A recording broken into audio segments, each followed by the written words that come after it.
Well, first of all, let me say hello to Gérardmer. I'm sorry I'm not with you in person. You should know that a week ago, I got out of the hospital where I was for a month with coronavirus. It's not fun. I don't recommend it. I was seriously sick. I looked like Moses when I got out, but I had a haircut just for this. I'm very happy to be back in Gérardmer. I remember my first visit very well because on my jury was Johnny Hallyday and Asia Argento. And Johnny was great fun, and we had a very good time.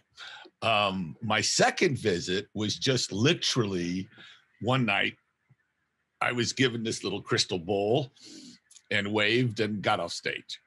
But now I'm doing a master class in this very contemporary way. As for the purpose of genre cinema, well, first and foremost, it's entertainment. And I don't think it has necessarily a different purpose than Westerns or love stories or mysteries. But certainly fantasy cinema, science fiction cinema, and horror cinema tend to deal with our dreams and fears. And other than that, I heard a producer once say that movie makers are in the transportation business. And that's excellent, because what we do is you come into the cinema, you sit down, and we take you somewhere else. The key is suspension of disbelief. Well, this is, for some of you, might be quite boring because I've said it a million times. Like many of you, when I was 8 years old, so 1958, I saw a movie at the Crest Cinema in Westwood Village on Westwood Boulevard near UCLA called The Seventh Voyage of Sinbad, the Ray Harryhausen, his first color movie. And I was transported. I was on that beach fighting that Cyclops. I got to tell you, it was, a lot of people have this experience with Star Wars or Gone with the Wind or whatever the movie is. It has a lot to do with how old you are and where you see it. But I saw it in a cinema, big, in color, and it was fabulous. And I came home, little 8-year-old me, and I said to my mother, who makes the movie? Who does that? Who makes movies? And she said, the director, which was surprisingly sophisticated of her. But she said the director. And literally, from the time I was 8 years old, that was my purpose. I wanted to be a director when I grew up. So all of my attention, all of my efforts were to get on a movie set. And when I was able to leave school, I did. I'm a bad example. Don't do well, you can't do what I did anymore. I became a mailboy at 20th Century Fox. And then it's a long story. I worked on many movies. I worked on about 100 movies on crew in the US and Europe. I went to Yugoslavia when I was 18 to work on a big MGM war movie called Kelly's Heroes with Clint Eastwood and Donald Sutherland. And Telly Savalas, it was Don Rickles. We blew up Yugoslavia playing World War II. So anyway, that was my story. Well, no, you know that Steve Spielberg and George Lucas and Francis Coppola and Brian De Palma, Bob Zemeckis and Marty Scorsese, all those guys went to film school. I'm a high school dropout. I was working crew. I've worked on a lot of movies and I've done every job on a movie but hair. And I never thought of myself as part of that generation. Plus, they're all older than I am. Come on. But I guess I am. And looking back, there's a real interesting thing that happened, which is the movie business is pretty young. I mean, the movies are not even, what are they, 150 years old or something? I mean, movies are brand new. The people who made the silence and then made the talkies all the way up into the 60s, those are people who created the language and basically were making movies based on life.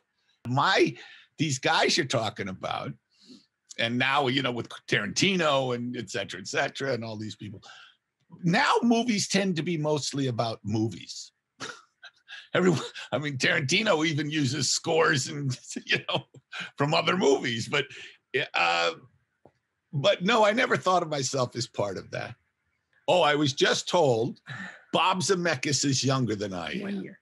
He's 1 year younger than I am, that rat bastard. Well, the digital revolution is what you're talking about. And it's true. You can now make a pretty good movie with an iPhone and a laptop, but the language is the same. So what we're talking about is not films. I guess we should call them motion pictures. Okay, motion pictures. And motion pictures are identical to the ones made in 1920. If you look at any production, you'll see a recording device, a camera, and in front of it are performers, actors, and behind it are crew. And that's true on a $200 million movie, and it's true on a $10,000 movie. Filmmaking has not changed. The tools have changed. Do you understand what I'm saying? Because filmmaking is relatively new. And in terms of the language of montage, the idea of capturing individual scenes that when cut together create a narrative, that's new. That's less than 150 years old. And I think that was pretty much everything in motion pictures was done by 1930.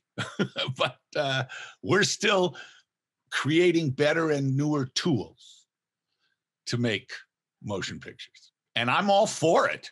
I think it's great. When I was a kid, we used to make 8mm movies, and they were very clumsy. And then 16mm. And Schlock, of course, was shot 35mm film. Film, I know everything about. I'm much more comfortable shooting film because I know what I can get. I know what the exposures are. I know the lenses. But shooting digital, which I've only done 4 times now, I'm not as sure as I'm always going, is there enough light? You know, I don't know the electronic stuff, but the language of storytelling, montage, it's the same. And what do you think about what Costa said about a pencil? Oh, you want me to tell that story? You should. Deborah, my wife's reminded me of a story. Deborah Nadoolman Landis, the professor, brilliant costume designer. My wife, the off-screen person. She was on a jury at Cannes one year. And Michelle Gavris, Costa Gavris's wife, was presenting a movie there. So Costa and I visited them on Deborah's birthday. But Cannes not a good place to be if you're a filmmaker and you don't have a movie because you're besieged by journalists giving you a hard time. But Costa and I were walking along. This is about 12 years ago. We're walking out of 15 years ago. We're walking along, and I was waxing rhapsodically about the new digital technologies. And I was saying, Costa, isn't this amazing? I mean, anyone can now make a motion picture, can tell a story in montage. anyone and put it on the internet and show it to everyone. This is going to democratize the art. This is extraordinary. And I was going on and on. And Costa looked at me and he said, John, there's been pencil and paper for thousands of years. And how many truly great books are there? Well, first of all, blues were not new, but no, let me explain to you how the Blues Brothers came about. It literally came about because of Dan Aykroyd's love of the blues. And Danny, his whole life, is a serious blues fanatic. He sought out and saw all the great artists, everybody. He really has an encyclopedic knowledge of the blues. The Blues Brothers were shot in 1979, 1980. And you're right, disco was disco. It was the biggest acts in the world were ABBA and the Bee Gees. And even the black musicians were doing disco at that time because disco was what people wanted. Danny and John Belushi, his close friend, wanted to have attention paid to the great and living African-American artist, and they did an unusual thing. They exploited their own stardom at that moment, to shine a light on other performers. Part of the intention of the movie was to bring back an appreciation of the blues. One of the things I can say, you make movies for many reasons. You make movies for money. You make movies for political reasons. You make movies for personal reasons. You make movies as you owe somebody a favor. I mean, there are lots of reasons. In this case, part of the reason was to say, look, here's James Brown. Here's Aretha Franklin. Here's Ray Charles. Here's Cab Calloway. Here's, oh my God. Who's playing on the street? Hooker. Oh my goodness. Okay. So part of the reason was to say, look, James Brown, Cab Calloway, John Lee Hooker, Aretha Franklin are alive and well. And these are great American artists, and attention must be paid.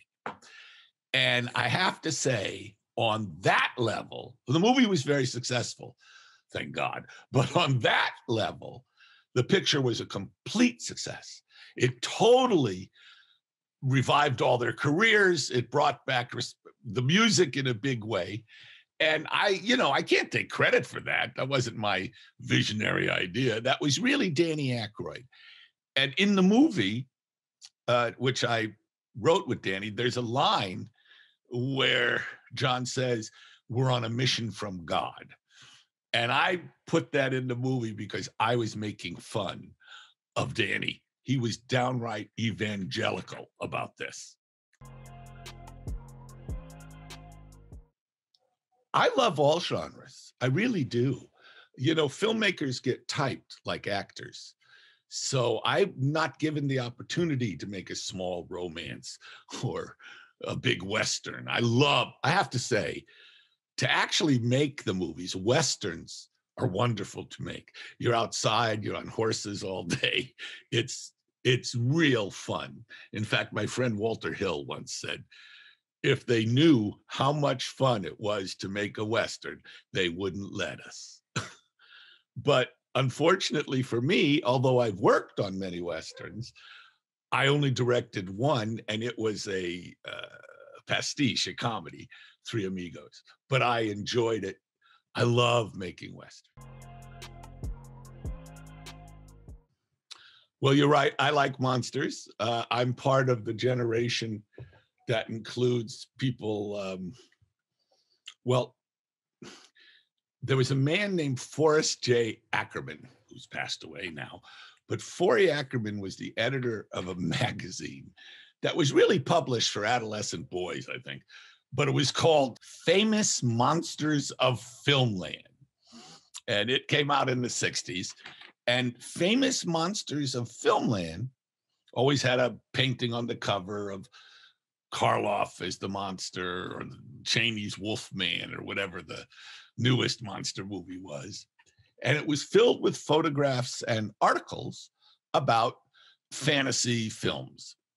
What made Famous Monsters unusual is it didn't just concentrate on the actors. There were articles about writers, Kurt Siodmak and Mary Shelley and Robert Bloch and Richard Matheson and Ray Bradbury. There were articles about directors, Fritz Lang, James Whale, Todd Browning. There were articles about actors, of course, but about makeup artists like Jack Pierce. There were articles for basically boys who loved the movies and really liked monsters. This magazine, I bring it up because it was silly. It was written, filled with bad puns.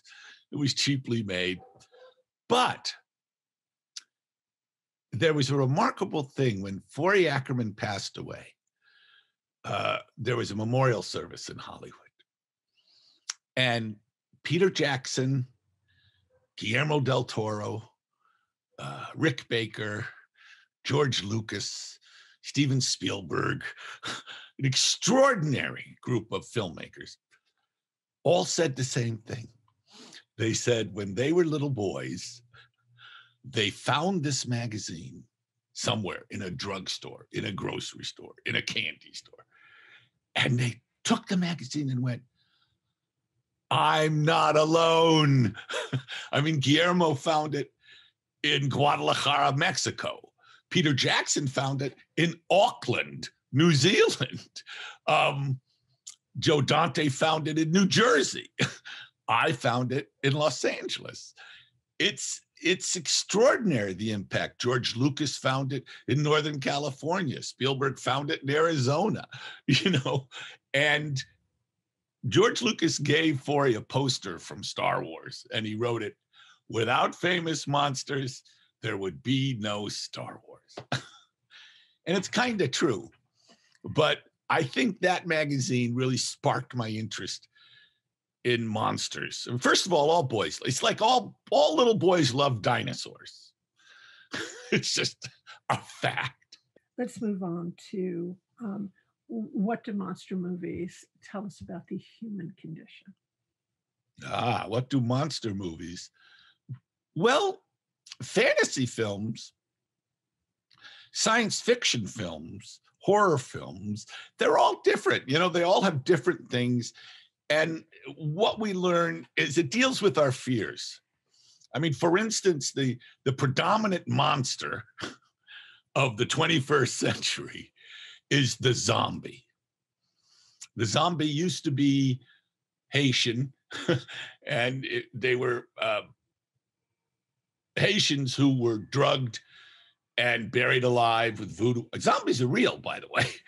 And they would come up and used as labor in the cane fields.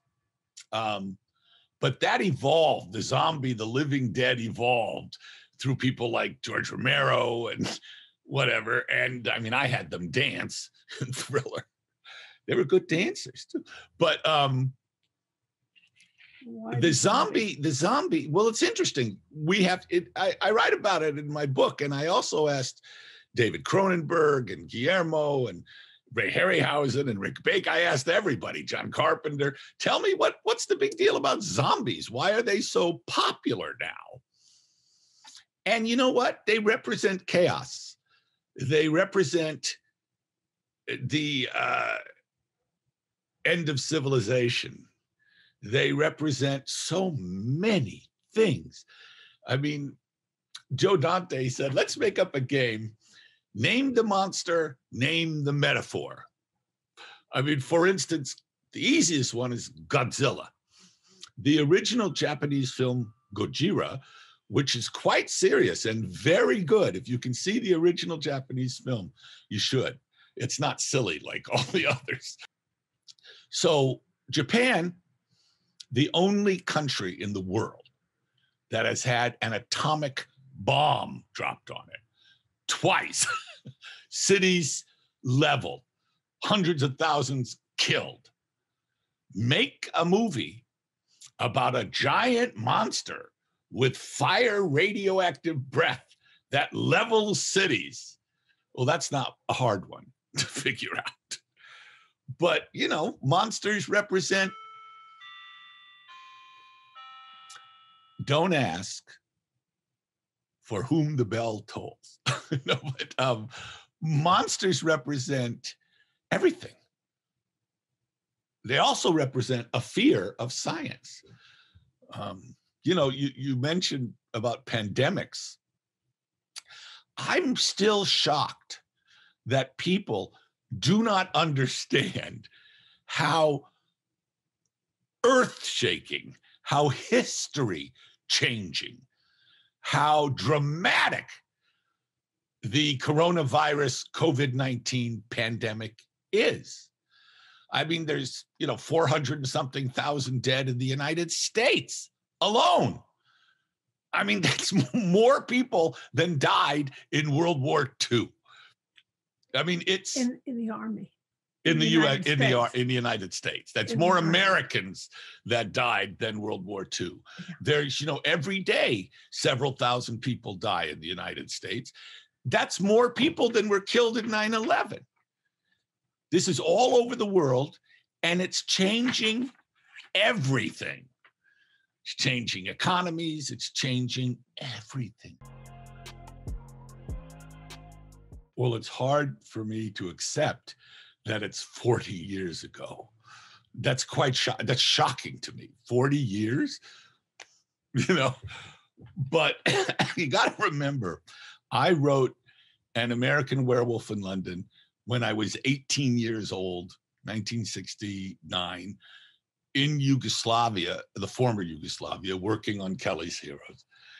And when I wrote the script, the humor, the comedy in it was I never thought of it as a comedy. It's not a satire. It's a straight ahead, kind of straight line horror film. I mean, those boys, we meet them in a truckload of sheep and they go to the slaughtered lamb. It's not subtle. And they're dead. They're dead from the first frame. It's a tragic story. It's obviously riffing on Kurt Siodmak's screenplay for The Wolfman. The humor in it was designed to make it more realistic, make you empathize with David and Jack more, because these are smart people. When you watch a lot of slasher movies, the audience is going, "Don't open that door." They're always going, "Oh, look, a dark cave with severed heads. Let's go in there." In American Werewolf, it deals with a fantastic subject, werewolves. Basically ridiculous subject. Werewolves do not exist. And it is the job of the film to convince David they do exist, and that's his fate. That's hard to do. And so I thought I'd do it by making these boys smart and attractive and sympathetic. And when I wrote the script, just so you know, I wrote it in 1969 and I got to make the movie in 1980. So that's a long time. It got me work as a writer, the screenplay. I was hired many times because people loved the script, but no one would make the movie because they said one of two things. It's too scary to be funny, or it's too funny to be scary. And I would say, well, it's both. And they would say that can't be done. There had been many, many, many horror comedies. By that, I mean like Bob Hope, Ghost Breakers, which is quite good, and Red Skelton's Whistling in the Dark, and, the Three Stooges, Abbott Costello Meet Frankenstein, and Abbott Costello Meet Everyone Else. Its major influence, I think, was a new type of movie started after American Werewolf, which was the horror comedy that were quite horrific. Like Sam Raimi told me that he was inspired to make Evil Dead 2, which is a comedic remake of Evil Dead. And both movies are great, but he realized he could be as wacky as he wanted. Sam Jackson, made those wonderfully insane. What was that? Dead Alive. Not Sam Jackson. Not Sam Jackson. I'm sorry. Peter Jackson. Sam Jackson, Peter Jackson. They look so much alike that I confuse them. Anyway, Peter made Dead Alive. He made some wild, gory horror comedies. Dan O'Banion made Return of the Living Dead, which is very funny and wonderful. That's where the zombies attack medics and these paramedics and grab them and bite it, eat their brains. And then the radio in the ambulance says, what's going on? And the zombie takes the mic and says, send more police. But anyway, that's an influence it had. Shaun of the Dead. Shaun of the Dead is a wonderful film. And they keep making them. Most of them are bad, but some are excellent. But American Werewolf was my attempt to take a ridiculous subject and treat it totally seriously. Well, Michael Jackson saw An American Werewolf in London, which was unusual because he didn't like scary movies. He'd watched them like this. But he was very taken with the work of Rick Baker, the brilliant makeup artist, Rick. And obviously, Mike was interested in metamorphosis. Look at the guy I made Thriller with.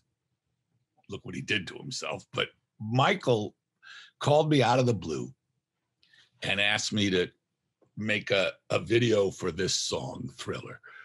It's a long story, but I said I didn't want to make, what's called needle drop, where you just play the recording and they lip sync to it. And I didn't want to do that. But I always regretted in the Blues Brothers that because John and Dan were not obviously professional dancers, I used in Chicago when we shot the movie, all amateurs dancers, and realized that was a mistake. So when I came back to LA to finish the Blues Brothers, Aretha Franklin, I have prose in there, and I also have prose in The Church with James Brown. But other than that, they're all just extras. So I saw this as an opportunity to do a good musical number and shoot it correctly, because Michael had true genius when it came to movement. And so I said to Mike, I don't want to make just a standard video, 3-minute, needle drop. I would like to make a little movie, like a theatrical short. It used to be when you went to the movies, there was always a short and a cartoon and a newsreel, like a Laurel and Hardy short or a Bugs Bunny cartoon, 15 minutes long, what's called a two-reeler. And he agreed. It's a long story, but we made Thriller. I got to write.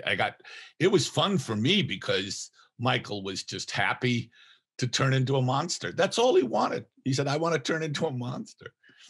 So I had him turn into two different, a zombie and a werecat creature.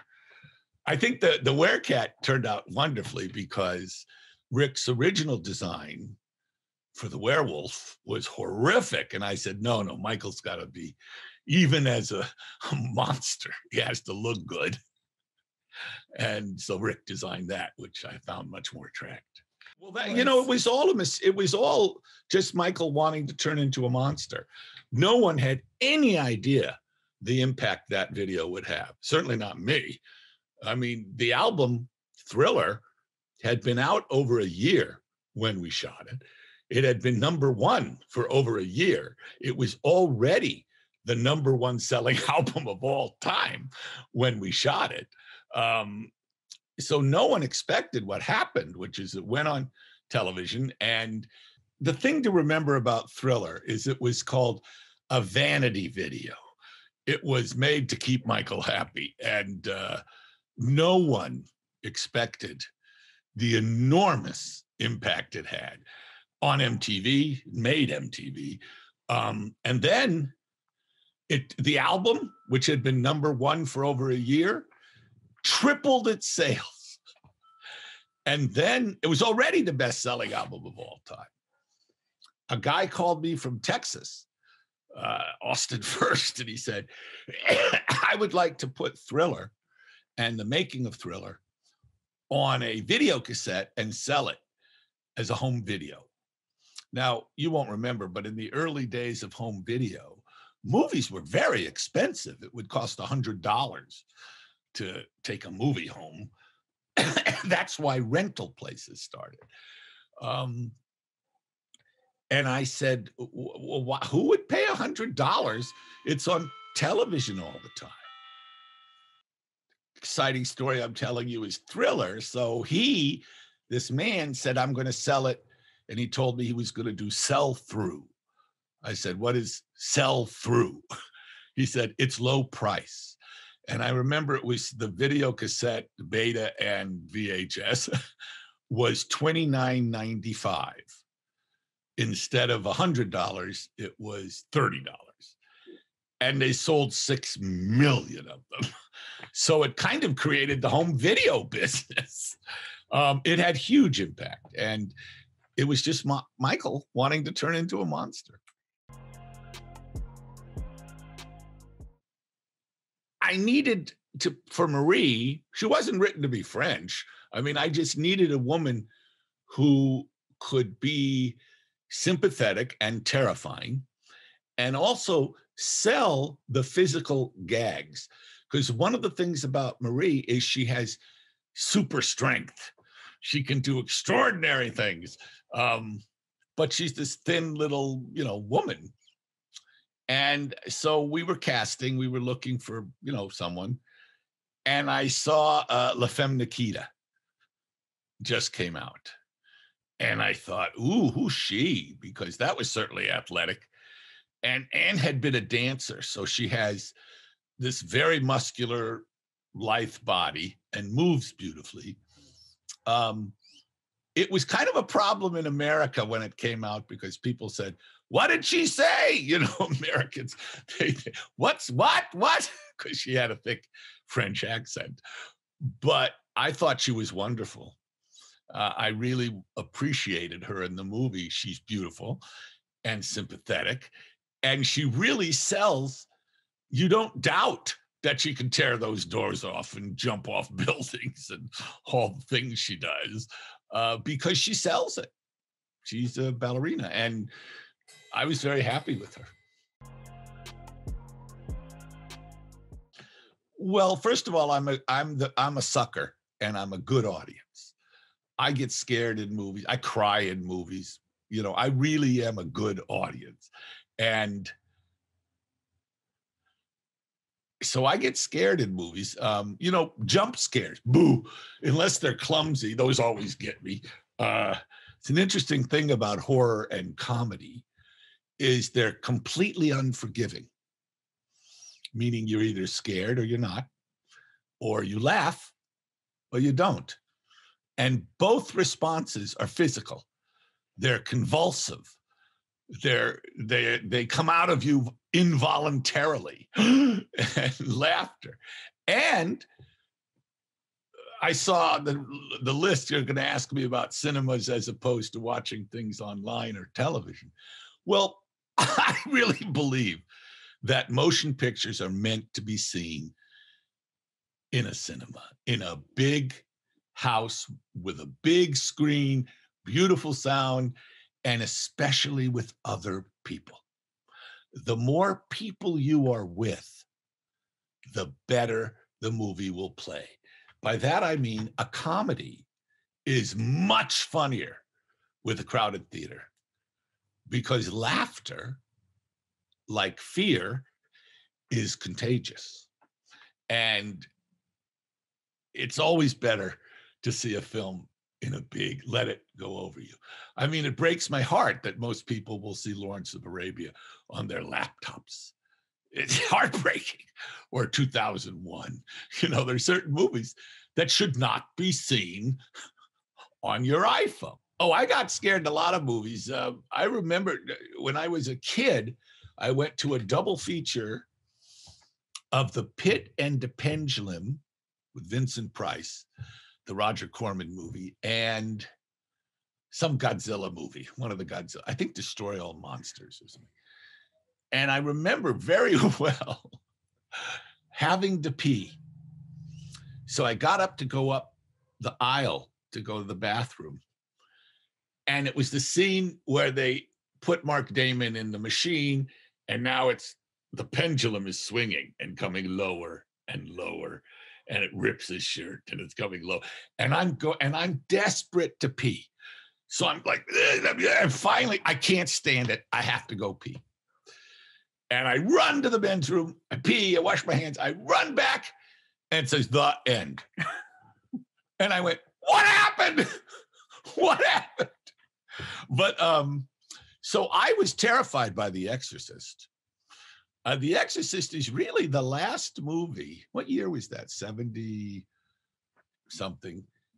That was the last movie I stood in line for. I remember Jim O'Rourke and George Folsey Jr., two friends of mine who were both lapsed Catholics, both altar boys. We went to see it, and there was its first week it opened.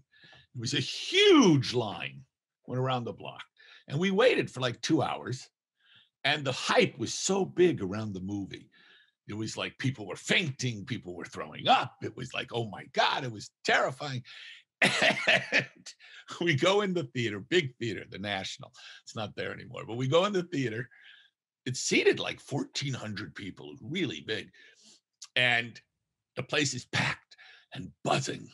And then the lights go down. I remember the whole theater went, yeah, we were so scared before it started. And then Warner Brothers, Warner Brothers. You know? But then that movie, I've always thought that the Pope should decorate Bill Friedkin because I'm an atheist. I'm a Jew. I certainly don't believe in Christ or the devil. I think Satan is the best excuse ever invented. Well, look. This is Charlie. Charlie, say hi. Say hi. This is Charlie. Charlie. Look, Charlie. He doesn't care. But I was going to say, wait, let me finish. The Exorcist, watching it, we were scared to death. Really scared. And afterwards, we went out of the theater. We had coffee. We were talking. We went home. I slept like a baby. George and Jim had nightmares for weeks because the church had done its work. Okay, but The Exorcist scared me. A Japanese movie called Kuroneku, which I really recommend, actually scared me. Texas Chainsaw Massacre really scared me.